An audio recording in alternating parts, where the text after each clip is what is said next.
I recording? I'm recording, right? Okay, so, go.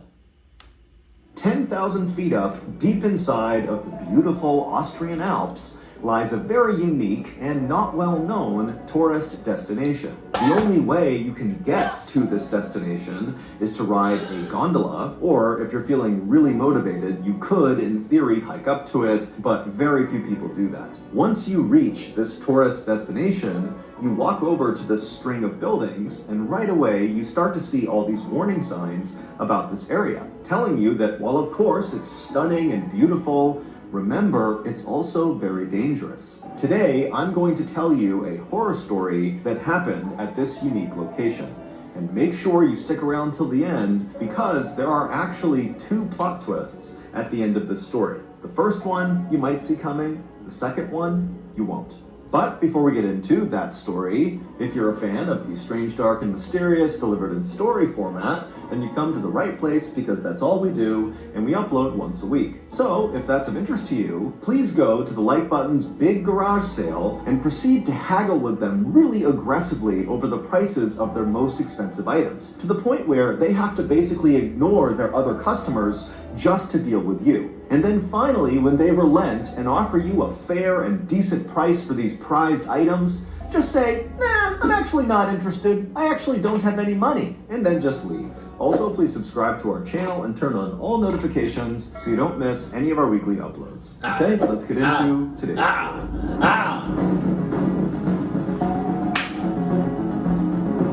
Dice roll. Wow. Dice roll.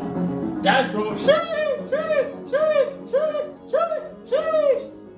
We're not going to talk about how I just messed that up. Let's go on. August 9th, 1989, 23-year-old Duncan McPherson pulled his little red car into a parking lot inside of a lush green valley in Austria. After You lost me right there. Look at that shit. You lost me right there. Ice and woods, mountains, as far as the eye can see. Clock that shit. Parking his car, Duncan reached across his middle console and he grabbed an apple out of a bag, and then he took a bite and just admired the unbelievable landscape all around him. He was near the Austrian Alps, and so there were literally just mountains jutting up everywhere. Duncan, who was originally from Canada, had been this highly touted, unbelievable first-round draft pick by the New York Islanders back in 1984. The Islanders are a professional ice hockey team in the United States. But despite Duncan's incredible promise and athleticism, he just couldn't ever get it together, and so he never actually made the New York Islanders' big league roster. And so, in 1989, Duncan started to realize that maybe his hockey career was coming to an end.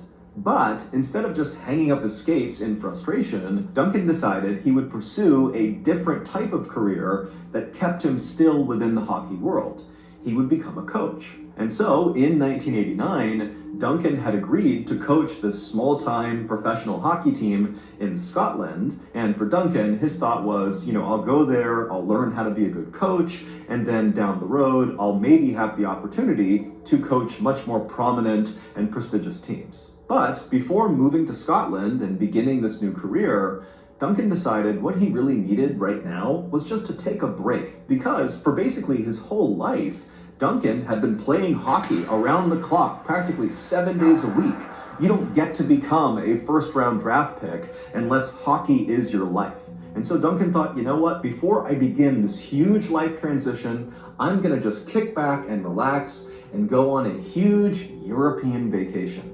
And one of the first stops of this vacation was going to be the Austrian Alps right in front of him. However, he wasn't just going to look at these incredible mountains, he was going to snowboard down them. Or more specifically, he was going to learn how to snowboard on these incredible mountains. And so Duncan finished eating his apple and then chucked the core into the bag, and then he hopped out of his car, shut the door, locked it. That's your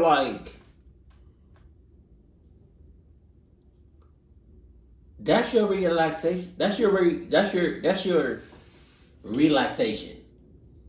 That's what you do.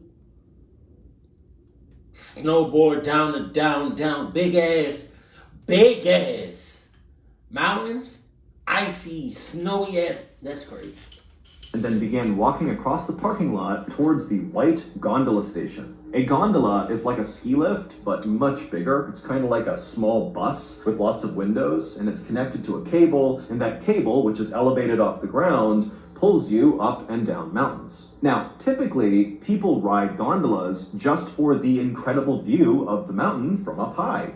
But some gondolas are actually in place to take people to specific locations in the mountain. And typically these locations are areas that are not accessible otherwise. You need a gondola to get there. And in Duncan's case, the gondola that he was about to hitch a ride on was of the latter variety. It carried passengers from the station near this parking lot high up into the Austrian Alps, up to about 10,000 feet of elevation, where there was another gondola station called the Eisgrot Mountain Station. And right next to the Eisgrot Mountain Gondola Station was a very unique ski resort called the Stubai Glacier.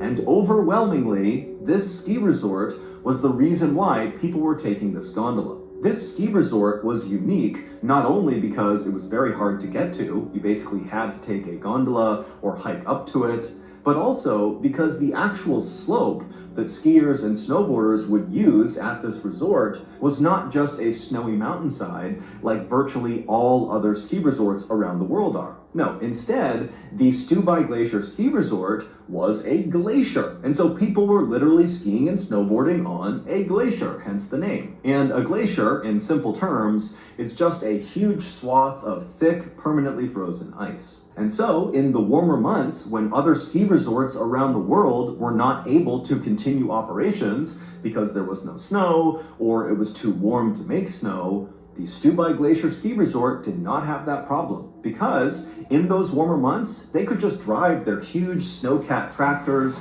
with their big rakes behind them all over the slope, the glacier, and their rakes would basically chop up the top layer of the ice, turning it into powder for people to ski on, which allowed them to basically stay open every day of the year. And so Duncan, back down in the parking lot, he walked over to the gondola station, he bought his gondola ticket, and then he hitched a ride on the first gondola that swung through the station. And after a slow but beautiful ride up into the mountains, where all that lush greenery down below in the valley was replaced by jagged snow and ice up in the Alps, Duncan finally saw the Stubai Glacier Ski Resort and the glacier itself right behind it that stretched up to the top of the mountain. A few minutes later, the gondola Duncan was on arrived at the Eisgrot Mountain Gondola Station, and Duncan, along with the others inside of the gondola, hopped off, and then Duncan immediately walked over to the resort and headed into the equipment rental store. And after getting his snowboard and his boots and all the other equipment he would need, he headed right back outside to wait for his instructor to arrive. Duncan had previously purchased a lesson with an instructor at the resort.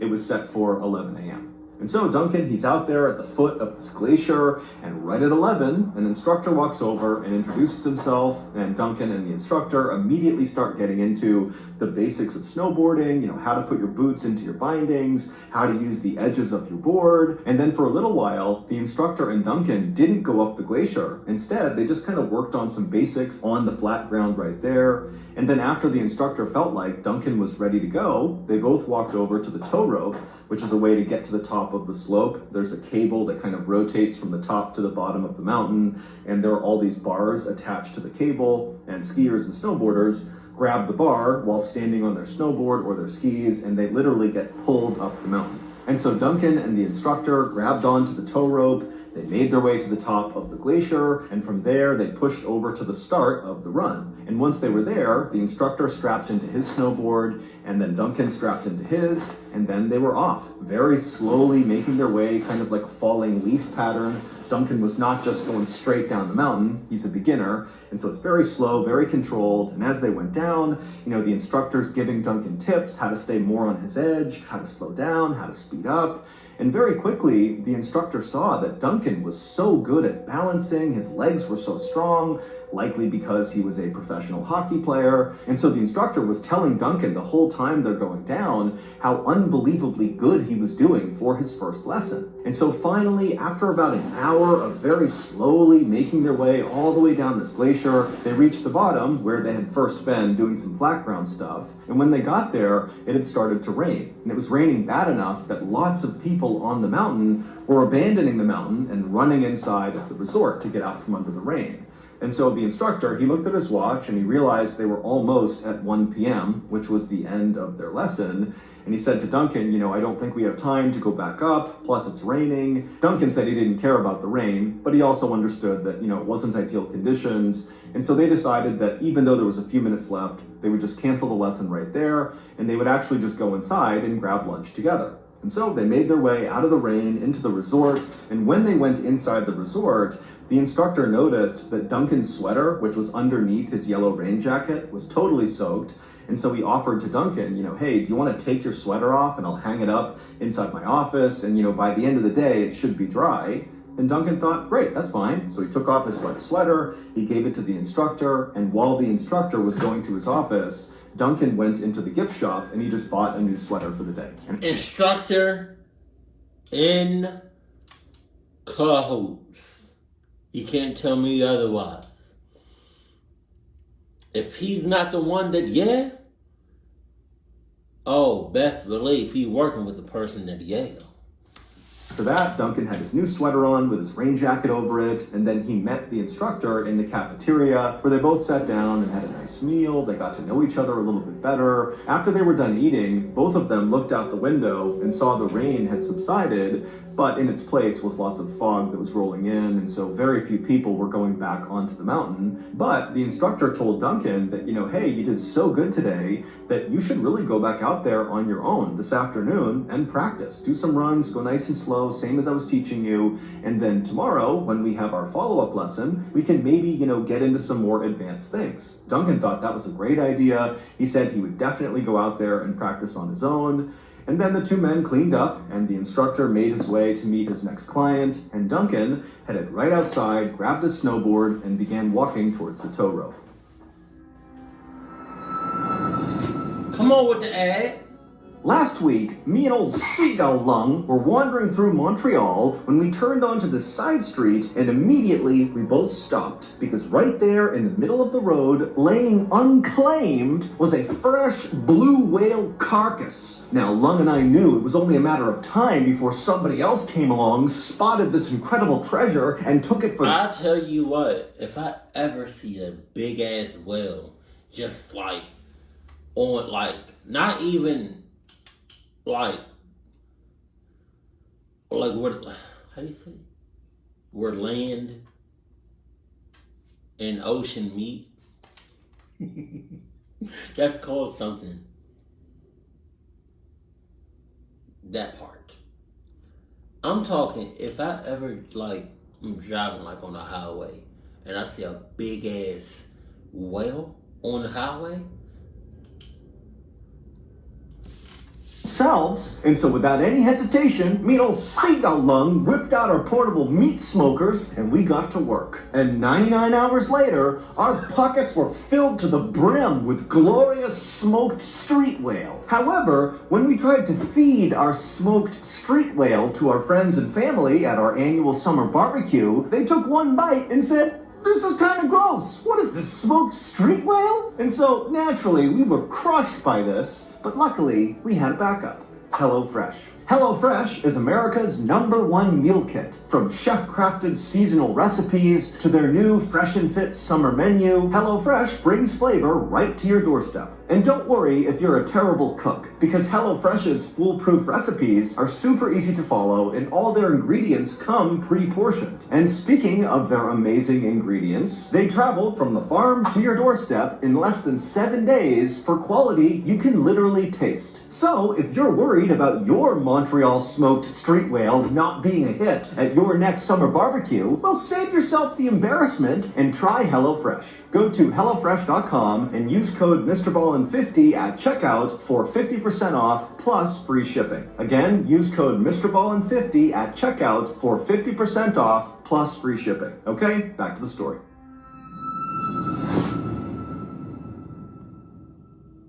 next morning, Duncan's snowboard instructor arrived a little bit early to work. And so after getting off the gondola, he made his way over to the resort and he grabbed a cup of coffee in the same cafeteria where he and Duncan had eaten the day before. And then after finishing that coffee, the instructor grabbed his snowboard and the rest of his gear and then headed outside to meet Duncan in the meeting spot they had both agreed on. But when it was time for the lesson to start, Duncan didn't show up.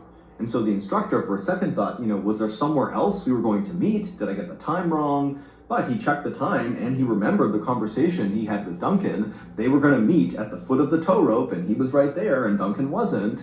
And so he thought, okay, maybe Duncan's running late. But he waited and waited and waited and Duncan never showed up. The instructor was bummed because he and Duncan really had kind of become friends the day before, and he was looking forward to teaching Duncan some more today, but the instructor knew it was pretty common for tourists to cancel their follow-up snowboard or ski lessons. It's like they show up for that first day, they get really into it, they plan on going the next day, but then other distractions in their vacation pull them elsewhere and they no-show for the lesson. And so the instructor didn't take it personally. He just assumed that, Duncan had found something else to do that was more fun.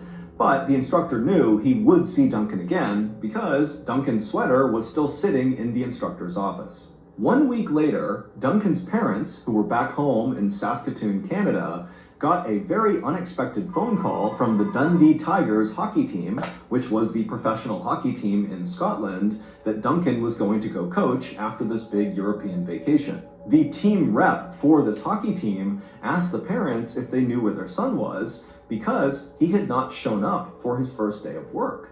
And Duncan's parents, they immediately were like, that doesn't make any sense. He was so excited about this job. This is a really big deal for him. He would never miss the first day. And so the parents told the team rep that they would try to get in touch with Duncan, and as soon as they did, they'd be in touch with the team, and the team rep said they would do the exact same thing for the parents. However, after this call, the parents quickly realized that trying to get in touch with their son was going to be nearly impossible. They knew Duncan had gone on this big European vacation, but they didn't have his itinerary. They didn't know what countries he was going to, in what order. They really only knew that he was really excited and he was just going to be on vacation. That was kind of it. And remember, this is 1989. They can't just call Duncan. There weren't cell phones. They didn't have the easy modern ways that we all communicate instantly. And so the parents are like, who do we even call? Where do we go? What do we do? And so ultimately, even though this felt kind of dramatic at the time, the parents decided to file a missing person report with Interpol, which is an organization that connects police across international lines. However, the parents quickly learned that this missing person report was not going to become a high priority item for any police anywhere in Europe, because their son was 23, he's healthy, he's strong, he's smart, he's of sound mind, and really all that had happened was Duncan had missed a single day of work on the back end of a huge vacation. So there's lots of reasons why that could have happened. Maybe he extended his vacation. Yeah, it's not professional, but it's totally possible. Or maybe he doesn't want to take the job after all. Or maybe he's just running late. I mean, there's a lot of very logical explanations for why Duncan didn't show up. And so, in short, the parents were told that if you want to find your son right now and not just wait for him to reappear, well, you better go looking yourself. And without hesitation, that's exactly what Duncan's parents did. They packed up a couple of suitcases and they headed to Europe to go find their son. Because to them, it felt like something was wrong here and there was no time to waste. But again, the parents have no idea where their son would have gone in Europe. And so they don't really have a good starting point. They don't know who to talk to, but they just began chasing down every single seemingly insignificant lead they came across. And as they traveled all over Europe, they hung up thousands and thousands of flyers that showed their son's face, said he was missing, and here's a number to call if you know where he is. But despite these efforts, the parents really got nowhere. That is, until about a month into their search, when still they have not found Duncan, they have no idea where he is, they've chased down all these leads, they've all dead-ended. And at this time, the parents convinced several news outlets around Europe to air a segment on their news about Duncan. And one of those missing person segments aired in Austria. And the news anchor in Austria, when they were doing this segment, They described the car that Duncan was almost definitely driving when he went missing. It was that little red car. The parents had discovered in chasing down their leads that their son had borrowed the little red car from a childhood friend who used to play hockey with him, and the friend had told the parents that he had lent it to Duncan, and Duncan had told him he would have it for a week and then return it. But Duncan had never returned the car. And so the anchor in Austria does this segment about how Duncan is missing, and if you have information, come forward. They describe the little red car, and sure enough, not long after this segment aired in Austria, somebody found Duncan's car. It was still sitting in that parking lot right near the Stubai Glacier gondola. Immediately, when Duncan's parents heard about this, they flew to Austria and they met with police who brought them out to look at their son's car. They hadn't moved it. It was still just sitting where he had left it. And then also police showed the parents what they had found inside of the car, which included Duncan's passport, a letter to his girlfriend, where he talked about how excited he was to go to Scotland, and also a bag of rotten fruit. The police also told the parents that now, with the discovery of this vehicle, they were going to really lean into this missing person case to try to find their son, and that the next day they were going to launch this huge search of the area near where his car was to hopefully find Duncan.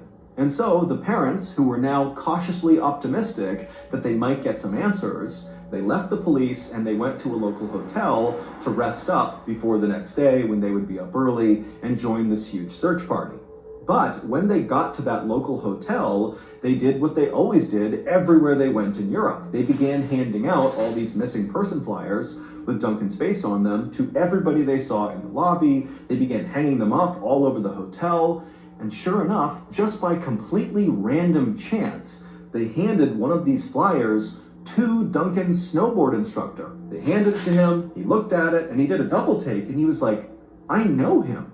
And he explained how he taught Duncan how to snowboard, and then Duncan didn't show up the next day, and he just figured, okay, he blew it off to go do something else, but he'd come back for his sweater, but he never came back for his sweater. So his instructor was the last person to see him. All right now. I never heard from Duncan again.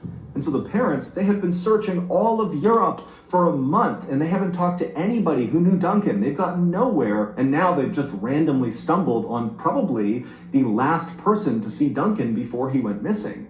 And so they kept asking the instructor, give us more information. What was his attitude like? Was he stressed out? Was he scared? Was he worried about something? Where did he go? Give us anything. But the instructor really didn't have that much more information to offer. And so he tried to answer all their questions, but really just finally said, look, I'm sorry. All I know is after we ate lunch together on the night, Duncan said he was going to go out and do some practice runs, but I never actually saw him go up. I didn't see him come down. I just assumed he went up there and was kind of on his own for the day. And then, of course, the next day, I didn't see him, and he never came back. And so I'm sorry. That's all I know. Cap! So the parents finally said, thank you so much for the information. Please get in touch with us if you remember anything. And the instructor said he would. And then after that, the parents made their way to their room and they went to bed. The next morning, the parents got up early and they headed to that parking lot where Duncan's car was. And there were all these people, police officers and volunteers that were there to be a part of this big search party. And so after the parents explained to the leaders of the search party what the instructor had told them, that very likely their son had been up at the Stubai Glacier ski resort when he went missing, the entire search party quickly hopped on gondolas and made their way up there. And all day, this search party combed this glacier up and down. They walked all around to the backside of this mountain. They rappelled down cliffs and they hiked all over this entire segment of the mountain, but nobody found anything that gave away where Duncan had gone. And the next day, it was the same story. Huge search party, looking everywhere, expanding the search, not just Stubai Glacier, but basically all over this entire swath of mountain range. But still, they found nothing. And so, at the end of this second day, the authorities went up to Duncan's parents and they told them that, unfortunately, we can't continue this search. We're calling it off. But Duncan's parents, they didn't call off the search. They continued searching for another 14 years. Dang! And over that time frame, I thought he was going to say 14 days, hours, weeks. Hell, even months. Not 14 years. Because I forgot what the title was. It was a pro hockey player causes a 14-year mystery. I forgot the title of this video, so I was not prepared for him to say that. And they went back to Stubai Glacier over and over and over again. They searched it up and down. They knew all the staff members. They knew all the nooks and crannies of the entire place. But they never found any sign of their son. Fast forward to July of 2003, so 14 years after Duncan had gone missing. And a Stubai Glacier ski resort employee was riding the tow rope towards the top of the mountain when they noticed there was a bright yellow piece of trash right in the middle of the slope. And so the employee rode the tow rope just a little bit higher, and then he let go and skied down to this yellow thing. He reached down and he began pulling on this piece of yellow, and suddenly he stopped. And absolutely horrified, he realized this was not trash. While no one knows for sure what happened to Duncan, here is the leading theory that Duncan's family and authorities, for the most part, agree on. Back on August 9th, 1989, after having lunch with his snowboard instructor, Duncan was feeling motivated to go back out and take some practice runs. And so he headed outside, he looked up at the glacier, there's all this fog rolling in, but it's not raining, and so nobody's on the slope, and so it's perfect for a beginner. He's gonna have this place to himself. And so he grabs his board, he makes his way over to the tow rope, he straps in, he grabs onto a bar, and he makes his way to the top. Once he gets off, he makes his way over to the start of the run, he puts his other foot into his binding, he makes sure he's all set, and then he stood up and began slowly kind of waffling his way down the completely vacant and very foggy slope. And as he was going along, he got more and more confident and began going a little bit faster and a little bit faster until finally he was basically just bombing it down the mountain, relying on his natural balance and strength to kind of keep him up. And then all of a sudden, he caught an edge and flipped forward and smashed into the ground. And when he did, he broke his leg. The unique danger to humans when it comes to glaciers is something called a crevasse. Basically, cracks form in the ice, and sometimes these cracks can be massive, like mind-bogglingly massive, hundreds and hundreds of feet, that if you fall into this thing, you're done. No one's getting you out of there. You are falling either to your death, or you're falling so far down that no one can get to you. Or, like in the case of Stubai Glacier Ski Resort, they had the issue of little crevasses forming kind of all over the place. Especially if it rained, the rain would begin to crack the ice, or if maybe it was warmer than usual, the ice would crack here and there. And so the resort was really good about constantly patrolling their slope to make sure no crevasses had formed anywhere on the slope. And so when you got to Stubai Glacier Ski Resort, you were warned that there is such a thing as a crevasse. This is a real glacier, so make sure you're looking around and don't fall into one.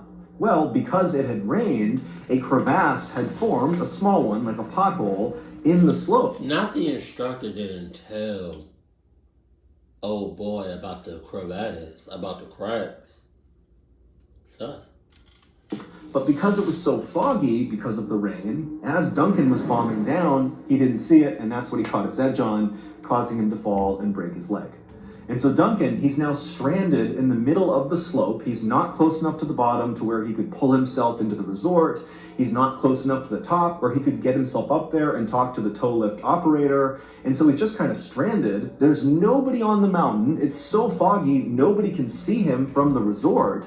And so he's just stuck in agonizing pain, wondering what he's supposed to do. At the same time this was happening, another ski resort employee was climbing into one of those big snowcat tractors at the top of the glacier. These tractors were what the resort used to chop the top layer of ice and turn it into snow. And because it had rained that day, a lot of the snow had melted, and so this employee needed to basically go over the entire slope from top to bottom and grind up the ice and make some new snow. And so the employee hopped in the cab of this tractor, shut the door, turned on the engine, turned on the back brake, which in your head, picture a long stretch of metal dragging behind this tractor that had rotating blades that cut into the snow as it moved along. And so this employee, after turning on the rake and making sure everything worked, they drove the snowcat and the rake onto the start of the downward slope, and they began crisscrossing back and forth across the entire slope, turning it all into fresh snow. And as this employee drove,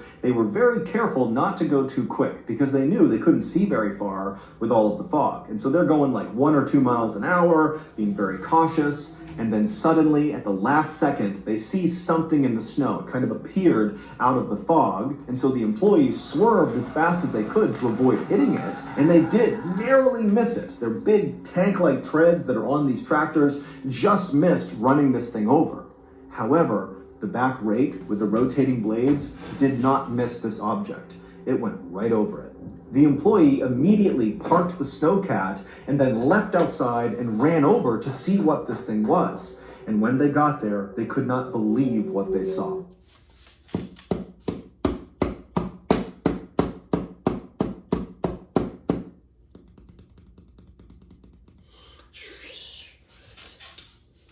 It was Duncan.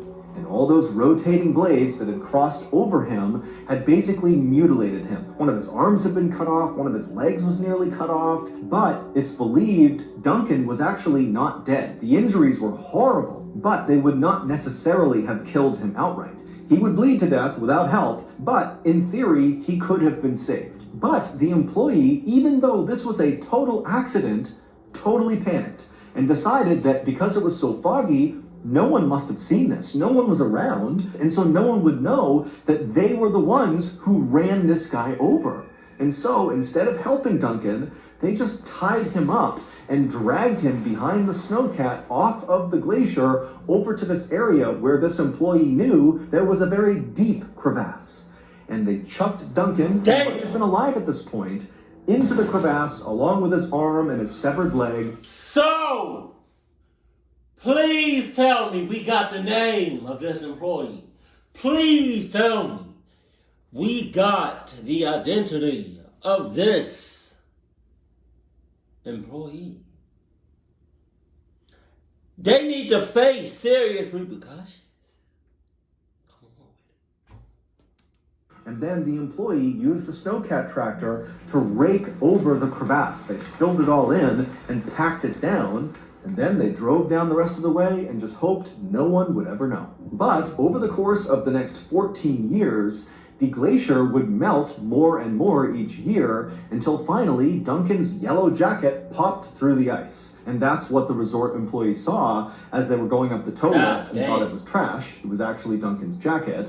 They skied over, they tried to pull it out of the snow, only to then see, literally in the ice, Duncan McPherson looking right back up at them. And Duncan still looked like he was 23 years old because he had been frozen this entire time. According to the Stubai Glacier Ski Resort, Duncan must have just fallen into this crevasse and died. That's what they say happened, and some authorities say that is what happened. But when they pulled Duncan out of the ice and they found his body had been chopped apart and his snowboard had even been chopped apart, that told a very different story. As for the snowcat driver who drove over Duncan, they were never actually officially identified or charged with any crime because there was a statute of limitations that had run out by 2003. And so no one has ever been held accountable for Duncan's death.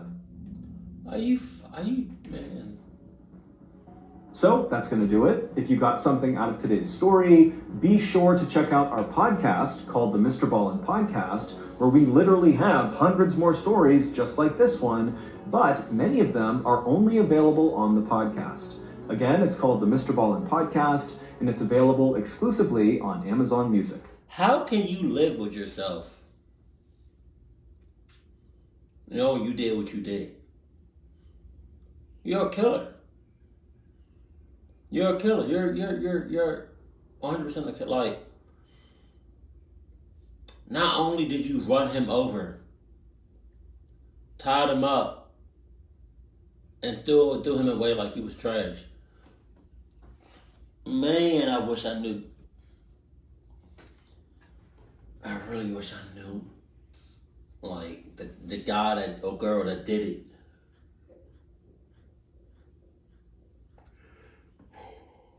Come on, man.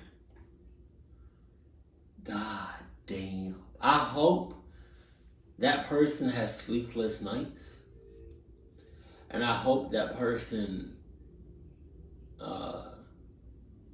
eventually, what should we say, reap what they sow, or karma hit that person like a mother clucker.